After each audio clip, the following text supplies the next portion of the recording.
மற்றவங்களுக்கு இன்ஸ்பிரேஷனாக இருக்காங்க. அதே மாதிரி ரொம்ப தன்னடக்கமோடு இருப்பாங்க. அந்த விஷயம் எனக்கு ரொம்ப பிடிக்கும். பத்மபூஷன் விருதெல்லாம் வாங்கியிருக்கார் இல்லையா? அது எவ்வளோ பெருமையா இருக்கு உங்களுக்கு? ரொம்ப பெருமையாக இருக்கு. ஒரு ஆஸ் அ ஃபேனாக வந்து ரொம்பவே பெருமையாக இருக்கு. தலையோட வளர்ச்சி வந்து அசுர வளர்ச்சி. சரியா? அவருக்கு வந்து இப்போ கண்ணு பட்டுருச்சு. ஏன் தெரியுமா? போயிட்டு இப்போ வந்து பத்மபூஷன் விருது வாங்கிட்டு வந்தாரா?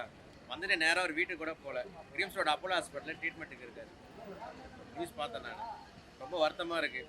நாளைக்கு தலையோட பிறந்த நாள், நாங்கள் செலிப்ரேஷன் பண்ணணும்னு நினச்சிட்டு இருக்கோம். இந்த நேரத்தில் ஒரு ஹாஸ்பிட்டலில் இருக்குது. ரொம்பவும் வருத்தமாக இருக்குது.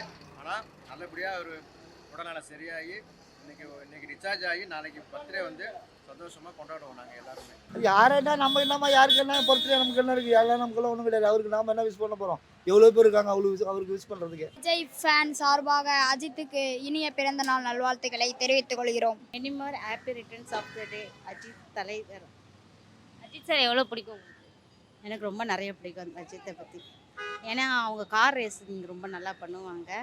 அதனால் எனக்கு ரொம்ப பிடிக்கும். இந்தியாவுக்கு பேர் சேர்த்துருக்காங்க. அதனால் பத்மபூஷன் விருது வாங்கினதுக்கு எவ்வளோ சந்தோஷப்படுறீங்க?